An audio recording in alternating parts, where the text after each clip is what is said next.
Hello students, what's up, hope you are doing well. This is Puneet sir.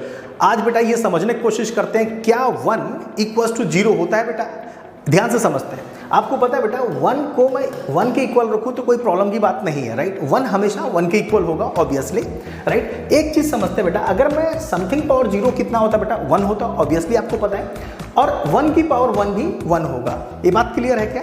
अब एक property समझते हैं बेटा, आपको पता होना चाहिए कि आपने ये सीखा ही है कि x टू दी पावर अगर m है that is equals to x to the power n, right. तो उस सिचुएशन में अगर बेस इक्वल है तो पावर इक्वल होता है, राइट। तो आपके पास क्या आ गया बेटा, m इक्वल्स टू n आ गया। बात समझ में आ गई? सिंपल है ना। x to the power m equals to x to the power n अगर है तो m इक्वल्स टू n होगा। On the basis of that if we are using this technique, तो क्या हुआ बेटा मेरे पास यहाँ पे हमें सिंपल अगर बोलो कि 0 इक्वल्स टू 1 होगा तो ये कोई भी प्रॉब्लम नहीं होगी। आई एग्री विद मी ना? समझना बेटा ध्यान से, अगर आपके कंसेप्ट क्लियर नहीं है तो आप हमेशा किसी भी बड़े कंपटीशन को क्रैक नहीं कर पाओगे। अब आप समझना क्या प्रॉब्लम हुई, कहाँ पे गलती हुई जिस वजह से हमने 0 इक्वल्स टू 1 प्रूव कर दिया।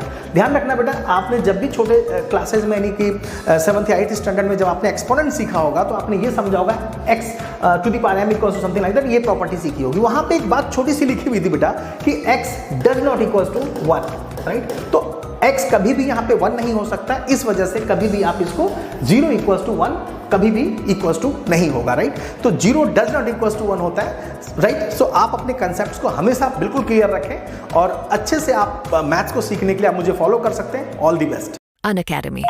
Let's crack it.